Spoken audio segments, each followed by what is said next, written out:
morning, everyone. I just want to begin by recognizing that two people were killed outside of a synagogue earlier today on a Jewish high holiday. And of course, my thoughts and prayers are with the families of the victims and indeed with Jewish people all over the world who are celebrating this festive holiday. Tout d'abord, j'aimerais saluer Hugues Laplante, notre candidat dans Saint-Benard-De-Lacolle et notre candidate dans Ahuntsic-Cartierville, Cathy Laframboise, qui sont présents ici aujourd'hui.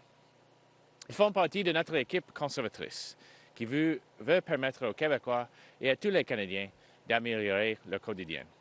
C'est ça l'enjeu et le choix de l'élection du 21 octobre. À qui faites-vous confiance pour laisser plus d'argent dans vos poches? La réponse n'est sûrement pas Justin Trudeau. En 2015, Justin Trudeau a promis d'aider la classe moyenne. Mais depuis 4 ans, 80% de la classe moyenne au Canada paie plus de taxes. Et les déficits continuent de s'accumuler à chaque année. La vie est devenue plus difficile sous Justin Trudeau. La réponse, c'est le Parti conservateur du Canada. Un gouvernement conservateur va vivre selon ses moyens. Et nous avons déjà annoncé plusieurs mesures qui vont rendre la vie moins chère pour tous les Canadiens et Canadiennes. Par exemple, nous allons créer la base d'impôt pour tous, permettant à une couple de revenus moyens d'économiser 850 $. Supprimer la TPS des factures de chauffage résidentiel. Réduire les impôts sur les prestations de maternité et de paternité, remettant jusqu'à 4 000 $ dans les poches des nouveaux parents.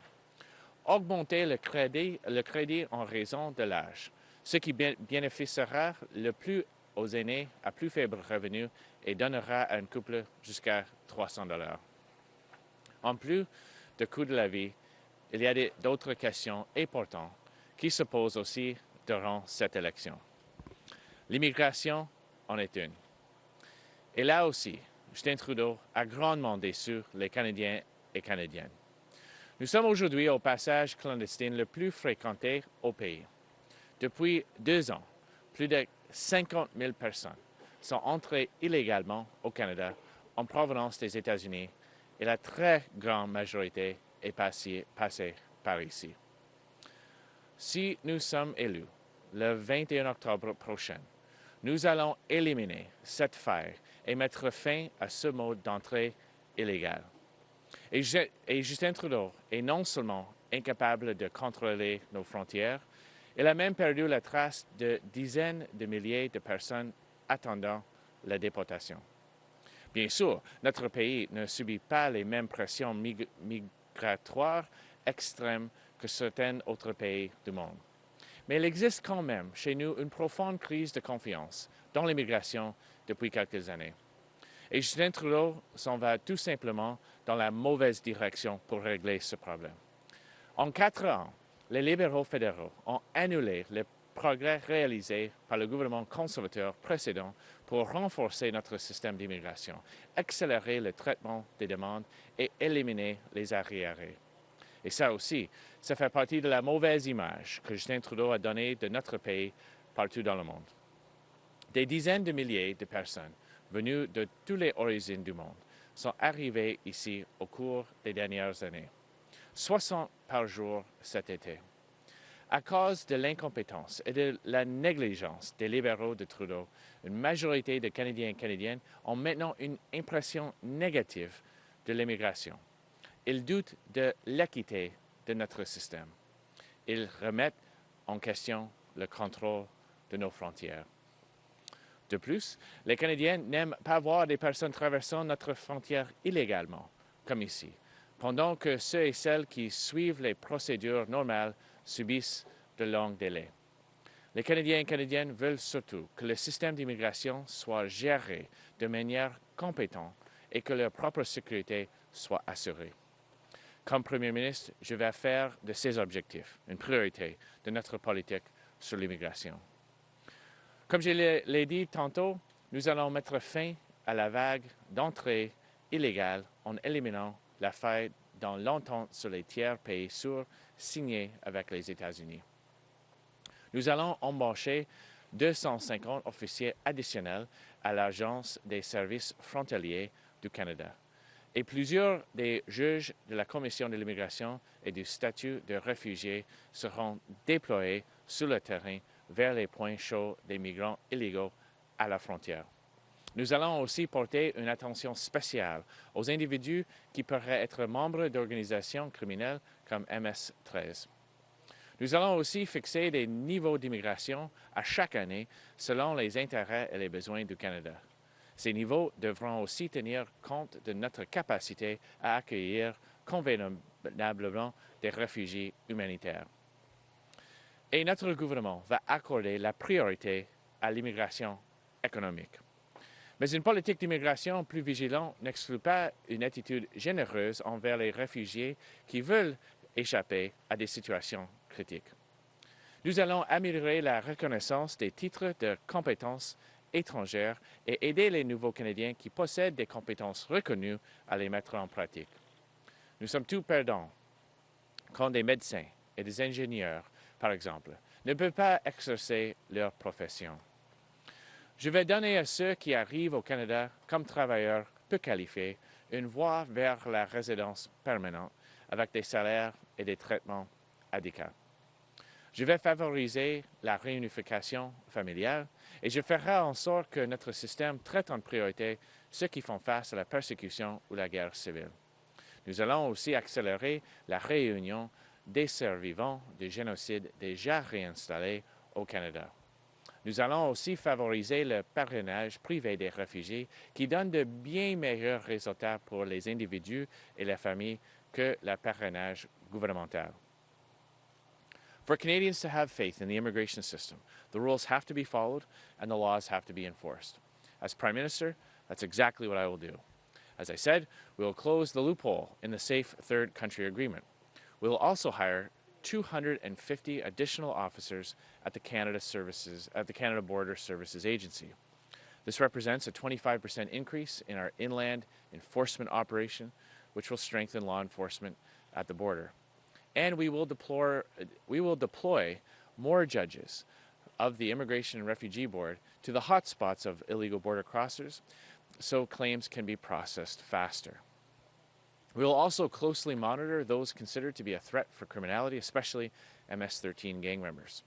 We will establish immigration levels every year according to Canada's national and economic interests, nothing else. And my government will prioritize economic immigration. But a more vigilant immigration policy does not mean turning a blind eye to refugees fleeing violence and persecution abroad. Quite the opposite. As Prime Minister, I will improve foreign credentials recognition and help new Canadians with recognized skills to put them into practice. I will give those who enter Canada as low-skilled workers a path to permanent residency with adequate wages and salaries. I will also facilitate family reunification. And I will ensure that our system gives priority to those who face persecution or civil war. We will also accelerate the reunification of genocide survivors already settled in Canada. And we will do more to promote the private sponsorship of refugees. Because we can do more for the most vulnerable if the government gets out of the way and works to better enable and support private sponsoring organizations. The government's own data shows that even more than a decade after they arrive, privately sponsored refugees earn more and depend less on government than those who came through government sponsorship. Comme Premier ministre, je maintiendrai la politique de fédéralisme d'ouverture, suivie par le dernier gouvernement conservateur. Je serai donc très attentif aux représentations des provinces en matière d'immigration et en particulier à celle du gouvernement du Québec. Comme seule société majoritairement francophone en Amérique, les Québécois et Québécoises accordent avec raison une grande importance au nombre et au profil linguistique de ceux et celles qui désirent s'installer sur le territoire. J'appuie donc la volonté du Premier ministre Legault d'exercer plus d'autonomie dans la sélection et les conditions d'accueil de ceux et celles qui veulent immigrer au Québec. Je vais donc recevoir avec intérêt les demandes de modification de l'accord Canada-Québec sur l'immigration.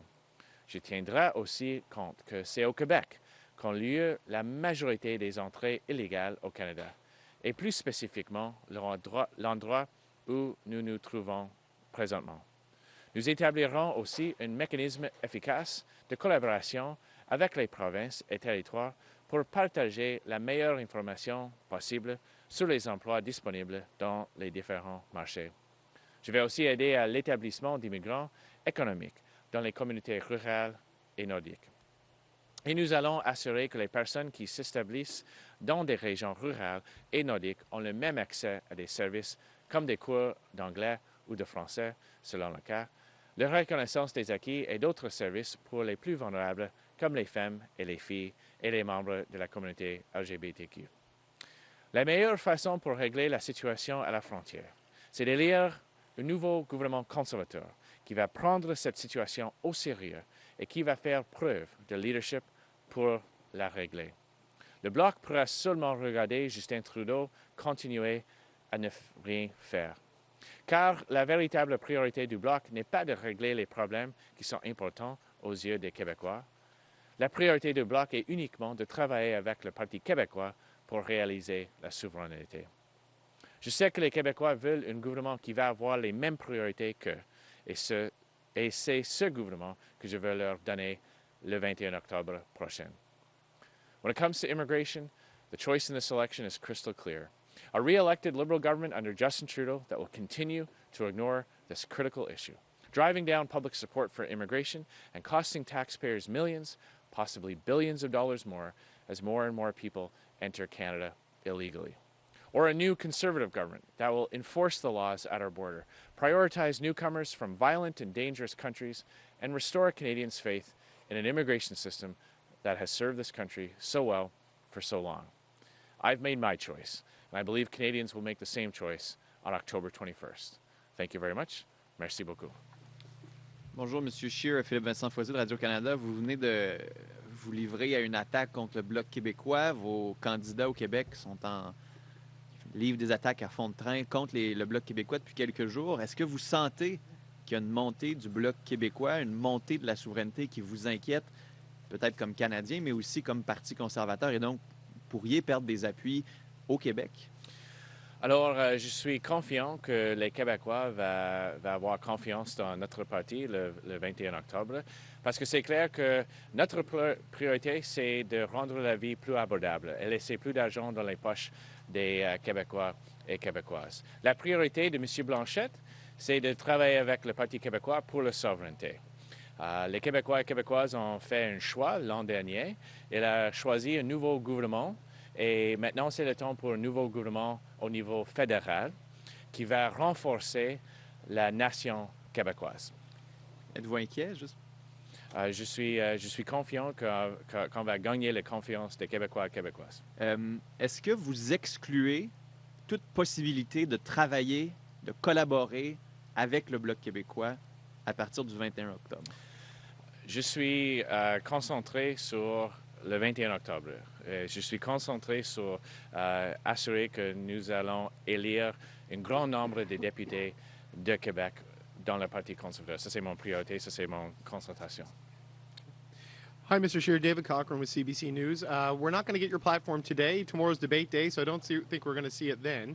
The advanced polling starts this weekend, and you've promised to release it by the time that happens. So are Canadians going to see your fully costed platform on Friday?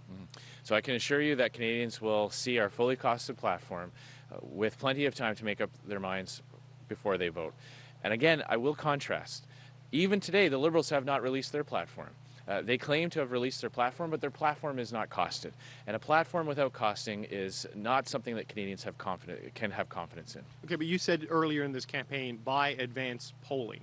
Is that still your position? That's this weekend. Are we going to see it this weekend? As I said, when we put forward our platform, it will be fully costed. We've gone through the PBO process. They've looked at all our announcements. Canadians can look at it, see exactly where we're going to leave more money in their pockets. They're going to see how we're going to cut corporate welfare and foreign aid to pay for the tax cuts that will help Canadians get ahead. And they will have that information with plenty of time before they vote. And just one final point on that. Will it have a fully detailed path to a balanced budget within 5 years? Will you show us your deficit targets and the spending reductions that have to be made to get there? Absolutely. And we've already highlighted some of those measures, like cutting corporate welfare and reducing Canada's foreign aid budget by 25%. We don't believe that taxpayers' dollars should be going to highly profitable companies or being sent through foreign aid to relatively well-off countries. We're going to leave that money here at home in the pockets of Canadians. Oui, alors oui, on va montrer aux Canadiens notre chemin à une budget équilibré. On a déjà annoncé quelques mesures comme l'élimination de 1,5 milliard de dollars des subventions corporatives et aussi la réduction de l'aide étrangère par 25%. Good morning, Mr. Scheer. Kevin Gallagher with CTV National News. I'd like you to comment on the Globe and Mail story today that says your campaign manager, the company he co-founded, has taken contracts to run ads for both the Conservative Party and for a large oil and gas lobby. Now, there's concerns that this could violate Elections Canada law. How can you reassure voters that your campaign is not in violation of new Elections Canada legal standards? Well, quite the contrary. We actually have a ruling, a decision by Elections Canada that states that it's allowable for vendors to have contracts with two different advertisers.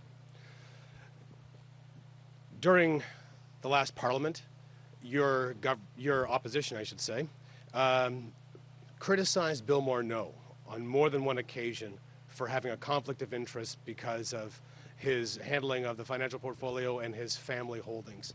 How can you assure Canadians that your campaign manager is not at a conflict of interest when the campaign he works for is paying a contract to a company he founded? Mm-hmm. Well, it's quite clear. Our campaign manager has taken a leave and is not involved in the day-to-day decisions of that company. And again, as I mentioned, Elections Canada has already made a decision on this about the allowability, the permissibility of vendors having different contracts from different advertisers. But is there not a conflict of interest, sir? Not at all. Because his company's financially benefiting from the party that he's running a campain for. But as I said, not at all. He's taken a leave of absence during He'll be back. During the A leave of campaign absence, and prior to. Oui, non, parce que c'est clair que l'Élection Canada a déjà prononcé sur cet enjeu. C'est permissible pour les vendeurs d'avoir des contrats avec plusieurs avertisseurs. Et le directeur de notre campagne a pris une absence de cette position. Hi, Mr. Scheer. Tom Perry with CBC News. You're talking about renegotiating the Safe Third Country Agreement. You've got a government in Washington that is clamping down on refugees. What are you going to offer Donald Trump, the U.S. administration, to accept really more refugees?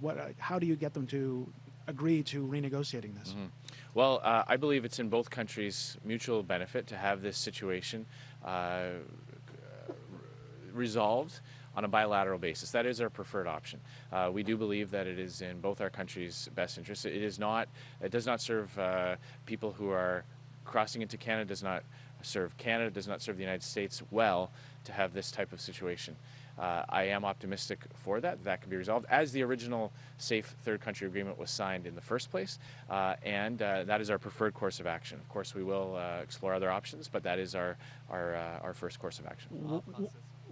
What other options? I mean, it's your preferred option. What other options are there? Well, we can apply the principles of the Safe Third Party Agreement at other points along the border as well. Can you do that unilaterally? Well, as I said, our preferred course of options to do this is to resolve this in partnership so that both countries can ensure that personal security, that the health and well-being of people coming through is resolved. But as I said, there are other options, there are other tools available to the government that we'll also be exploring. Because at the end of the day, we have to restore Canadians' confidence on this issue. There are people in other countries who are now facing longer backlogs for applications because of this situation. And Justin Trudeau has done literally nothing over the past 2 years, more than 2 years, to resolve this issue. En français?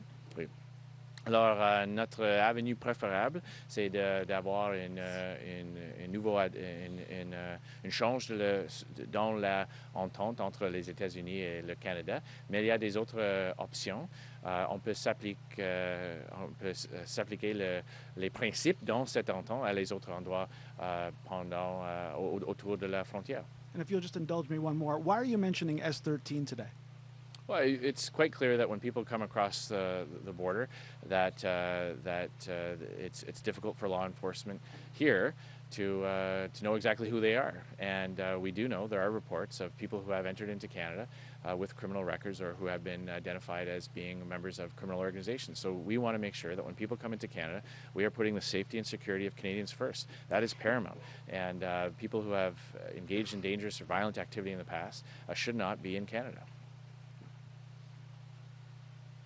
Hi, Mr. Scheer. Mercedes Stevenson, Global News. Harjit Sajjan, speaking in his capacity of Defense Minister, responding to the Global News story about the military looking to pay less into provincial health care for their members to use the system. He says that the provinces are taking advantage of the military by charging them out-of-province rates that are 2.5 to 3 times higher than people who live in the provinces, even though the military live in the provinces. Do you think it's fair for the provinces to be charging military members more than other people who live in the province?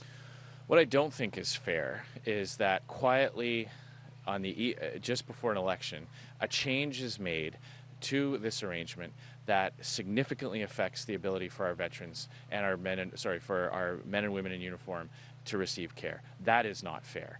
And to have this kind of cut that will have an impact not just on our men and women in uniform, but also on healthcare systems in provinces across the country. That is extremely unfair. And it's another example how Justin Trudeau is such a hypocrite, running around the country, raising the specter of cuts.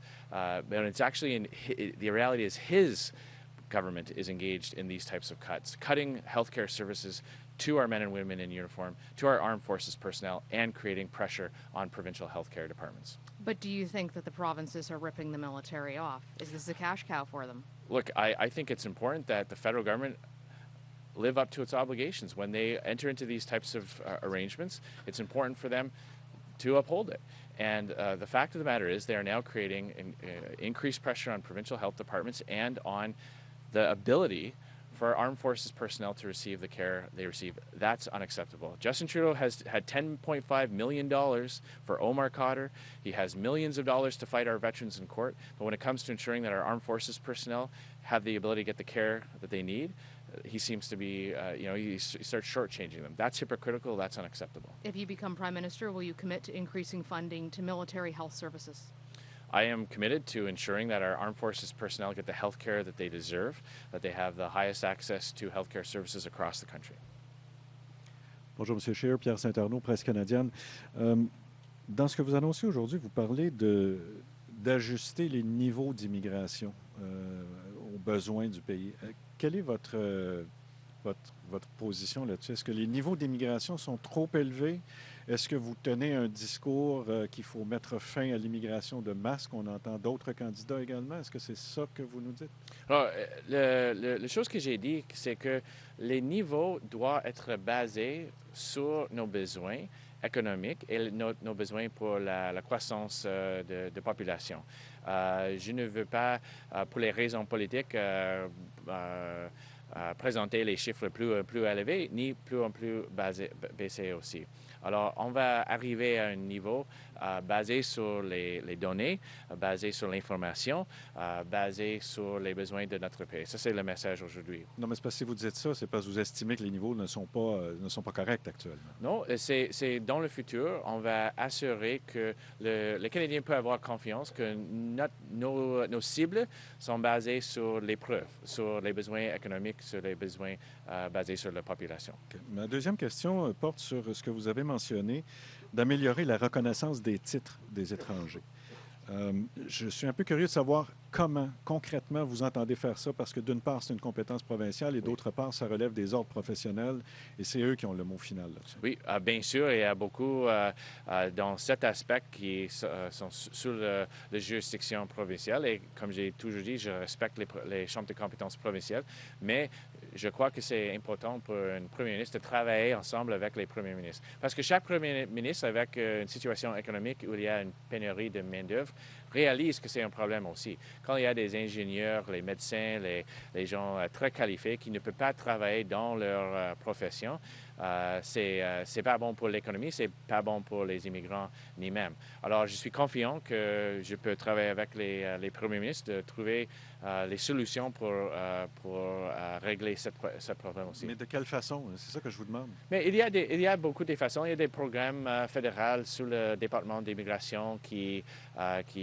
peut aider les processus pour la reconnaissance. Bien sûr, il y a des gens qui doivent prendre les épreuves, les examens. Il y a des façons où le gouvernement fédéral peut appuyer un système pour reconnaître les titres. Bonjour, M. Scheer, c'est Raphaël Pierrot de la presse. Donc, il y a 200 agents frontaliers qui vont être engagés. Il y a des juges aussi qui vont être déployés sur le territoire. Est-ce qu'on sait combien de juges? Si ça va être des postes permanents, comment est-ce que ça va prendre forme?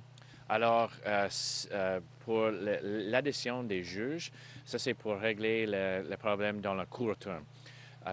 Le but est de régler ce problème une fois pour tous. Et après ça, c'est évident qu'on ne va pas avoir le même niveau. Mais c'est essentiel d'avoir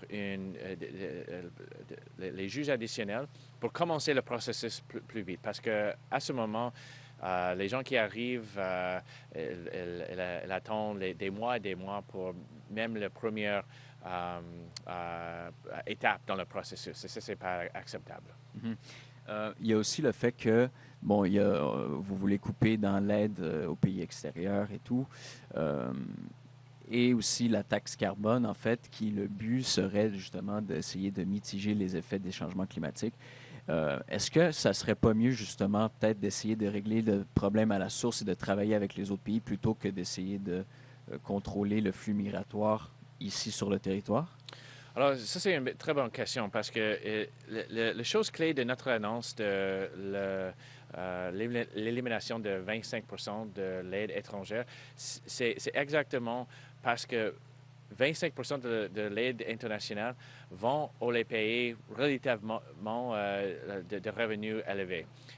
Et on va aussi donner plus pour les pays les plus pauvres. Alors, c'est avec les investissements pour le développement international dans les pays qui méritent le plus qu'on peut régler le problème à la source. Mais même si on fait ça, on doit réaliser le fait que si cette situation va continuer, les gens vont continuer d'entrer au Canada illégalement sans fin. Alors oui, on peut travailler dans les autres pays, mais c'est mieux pour les Canadiens et Canadiennes, les contribuables, de régler le problème ici à la frontière. In English on foreign aid, please. Sure. So it's a very good question because it allows me to further highlight our announcement on foreign aid spending. What we said is that we will cut 25% of the foreign aid budget.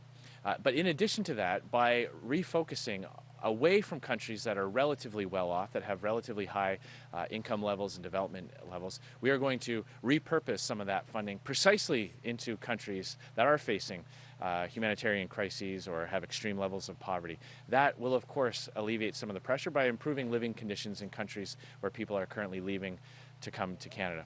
But we must realize that even with increased development aid, the only way to stop this problem is to stop the flow of illegal border crossings right here at the border. And that is why this announcement also contains a focus on ending the loophole in the Safe Third Country Agreement. Andy Blatchford, Canadian Press. Sir, you've said Canada's relationship with China needs a reset, but you haven't given details. Which specific steps would you take to reset the relationship, and would that involve asking for a meeting with President Xi? Mm-hmm. Well, everything we do with the government of China right now must be done within the backdrop of two Canadians who are being held in extremely difficult conditions, who are being detained without any justification. That will be that will be what guides me in my relationship with the government of China. I have already called for the government, and as Prime Minister, I will send the signal to the government of China that we will stand up for ourselves by pulling funding from the Asian Infrastructure Bank. I called on the government to send a complaint on the trade file to the WTO much earlier. They took 9 months. I would never have waited that long, and I will proceed with that aggressively. I've also called for increased inspections on Chinese imports coming into Canada, which would have the dual goal of sending the government of China a message, but also allowing Canadian Border Services agencies to crack down on things like fentanyl coming into our community. So those are some of the measures I've said that would send a signal to the government of China that we're going to take this situation seriously. We're going to stand up for Canadians and Canadians' interests. And on the part about President Xi? Well, if there is a sign that he is willing to live up to international standards of justice, and that a meeting would help facilitate that, of course that would be something that I would be interested in. But it must be done not just for optics, it must be done with a view to getting those 2 Canadians released. Would you en français, s'il vous plaît? Oui, mais c'est une opportunité d'avoir une résolution, si c'est vraiment peut aider la situation pour les Canadiens, mais pas seulement pour les optiques. Je veux, mon premier objectif, c'est de rendre les 2 Canadiens qui sont au courant à ce moment emprisonnés par le gouvernement de Chine. Je vais travailler sur la liberté. Sir, would you work to reset relations with Saudi Arabia even after the Khashoggi killing and concerns about Canadian-made military vehicles, and how would you go about it? Well, I'm always very concerned by the abuse of human rights in Saudi Arabia. I believe the best thing we can do to show the government of Saudi Arabia that we take these things seriously is to stop buying things from Saudi Arabia. When Canadian consumers' dollars goes to Saudi Arabia, that does more to support that regime than anything else. And that is why part of the principle, part of the motivation behind our national energy corridor is precisely to get Canada off of foreign oil, and specifically Saudi oil that's coming into refineries in New Brunswick. Merci beaucoup. Thank you very much, everyone.